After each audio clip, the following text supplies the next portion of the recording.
Hello बच्चा party, कैसे हो आप सब लोग। आप लोगों को कोई चीज तो पता ही है कि भाई चेकिंग वगैरह जो है वो आप लोगों की बड़ी स्पीड से चल रही हैं। ओके। और सीबीएसई वालों की मैं बात कर रही हूँ, कहने को एचबीएसई वालों का भाई सेम ही चीज चल रही है कि चेकिंग जो है वो आप लोगों की एक रफ्तार से जा रही है और 15-20 अप्रैल तक ये रहेगा कि आप लोगों की चेकिंग जो है वो फिनिश हो जाएंगी। ओके। अब बच्चों के दिमाग में ये आ रहा है कि चेकिंग कैसी हो रही है और किस तरीके की चीजें जो हैं वो वहां पर नोटिस की जा रही हैं, किस तरीके की चीजें जो हैं वो गलत हो रही हैं या सही हो रही हैं। बहुत सारे डाउट्स आते हैं। तो देखो, जो पुरानी चीजें चलती आ रही हैं उनके बेस पे कुछ चीजें मैं आप लोगों के साथ शेयर करूंगी, ठीक है, जो कि नॉर्मल है और कॉमनली वो चीज होंगी ही। जैसे कि कुछ पेपर जो कि थोड़े हार्ड रहे, कुछ पेपर जो है वो ईजी रहे, कुछ पेपर का जो सिलेबस है, कुछ पेपर के जो कॉन्सेप्ट हैं वो थोड़े से अटपटे रहे, तो वहां पर जो है नॉर्मली ग्रेसिंग देकर जो है वो बच्चों को थोड़ा थोड़ा पास करा जाएगा। ओके। ऐसा नहीं है, क्योंकि बच्चे, बहुत सारे बच्चे हैं जिनके पेपर्स जो हैं वो बेकार गए हैं। जैसे मैथ्स का पेपर बेकार गया है और फिजिक्स का पेपर जो है वो बच्चों का बेकार गया है, तो वहां पर कहीं ना कहीं चांसेस रहते हैं कि बच्चों को बोनस मार्क्स या ग्रेस मार्क्स प्रोवाइड किए जाएं।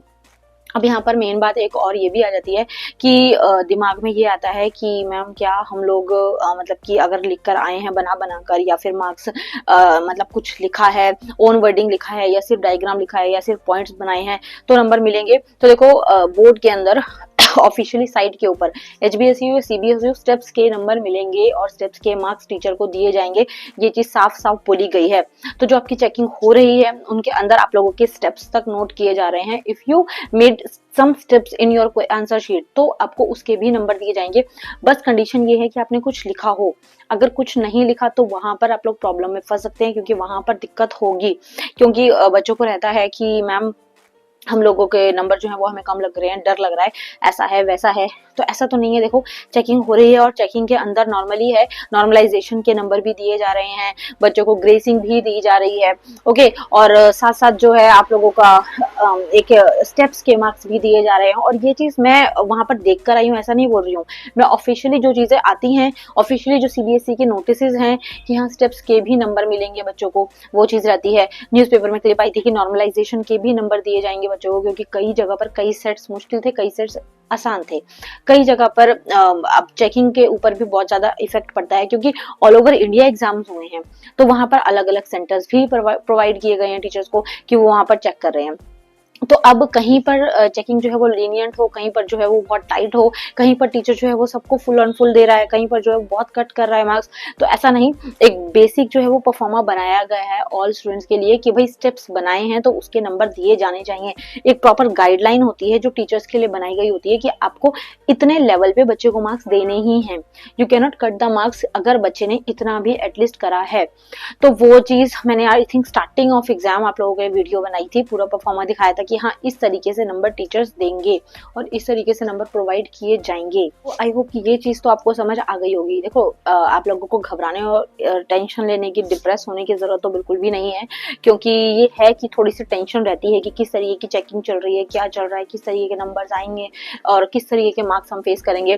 तो बस वही है, अगर लिखा है पेपर में करके आए हो तो पूरी पूरी कोशिश की जाती है कि एक बच्चे को पास किया जाए। और ऐसा नहीं है टीचर ने कॉपी चेक कर दी खत्म बात नहीं, उसके बाद में इवेल्युएट किया जाता है आपकी शीट्स को कि टीचर ने जो शीट चेक की है उसको किस हिसाब से चेक किया है, किस हिसाब से मार्क्स दिए हैं, क्या बच्चे के और ज्यादा मार्क्स बन सकते हैं। कम तो हालांकि बहुत ही कम किया जाता है कि हाँ कम कर दिए जाए मार्क्स, बट बढ़ाए ही जाते हैं कि हाँ कहीं पे कमी लगती है कि हाँ ये इतने नंबर से रह रहा है। तो रीजंस ढूंढे जाते हैं आपके आंसर शीट में कि कुछ ऐसे रीजंस दिखें जिससे आपको थोड़े से एक्स्ट्रा नंबर देकर पास किया जाए। तो ये सिचुएशंस रहती हैं और मैक्सिमम ट्राई यही किया जाता है कि बच्चों को जितना हो सकता है पास ही करें, क्योंकि फेल होने पे फिर उनको पता है कि आगे जाके क्या क्या चीजें होनी है। कुछ एक बच्चों की जो है वो कुछ एक एग्जाम बेकार गए थे, आप लोगों के कौन से पेपर गंदे गए, कौन सा पेपर जो है आपका आपको लग रहा है कि हाँ यार इसमें तो कुछ नहीं होने वाला, वो मुझे कमेंट करके बताना। ओके। और जो बेकार गया भी है उसमें आपने शीट्स कितनी भरी हैं वो भी मुझे बताना, ठीक है। अगर 4, 5, 6 शीट से ऊपर करके आए हो, क्योंकि ये चीज करना ही बहुत मुश्किल है अगर आपको पेपर नहीं आता। तो उस कंडीशन में आपको अगर 4, 5, 6 शीट से ऊपर भरा है तो एग्जामिनर ट्राई पूरा पूरा करता है कि आपको पासिंग मार्क्स तक खींच कर ले जाए, और वो पासिंग मार्क्स तक खींच कर ले भी जाता है अगर आप उसको रीजन दोगे आंसर शीट में। पॉइंट पॉइंट बढ़ाते बढ़ाते आप लोगों को पासिंग मार्क्स क्रिएट कर देता है। जैसे अगर 80 नंबर का है तो ठीक है, 12वीं में आप हो तो 27+ चाहिए, बट अगर आप 60 नंबर का पेपर दे रहे हो तो वहां पर जस्ट 19 नंबर चाहिए, और 19 नंबर आराम से बच्चा खींच लेता है, ठीक है। अगर उसने अच्छे से पेपर कर रखा है, अच्छे से अटेम्प्ट कर रखा है। तो इस तरीके की चीजें रहती हैं। और 15-20 अप्रैल तक आप लोगों की जो चेकिंग की प्रोसेस है वो पूरी कोशिश की जा रही है कि खत्म कर दे बोर्ड, और जितना हो सकता है आपका रिजल्ट भी जल्दी आएगा। इस हिसाब से जिस तरीके की बातें हो रही हैं, जिस तरीके की न्यूज़ों में हम देख रहे हैं, जिस तरीके की अपडेट्स आ रही हैं, तो अप्रैल के हो जाएगा और मई तक आप लोगों का रिजल्ट आई थिंक आ सकता है। वैसे पहले भी मई में ही आया था रिजल्ट, है ना, मई स्टार्टिंग तक आपका रिजल्ट आ जाए। सो देखते हैं क्या होता है। और पॉजिटिव ही रहना है, बस माइंड को जितना हो सकता है पॉजिटिव ही रखना, नेगेटिव मत होना, क्योंकि रिजल्ट तक फिर आप लोग एकदम डिप्रेस फील करोगे। ठीक है, सो चिल करो, पॉजिटिव रहो, जितना टाइम अभी बचा है उसमें मस्ती करो, घूमो फिरो, एंजॉय करो।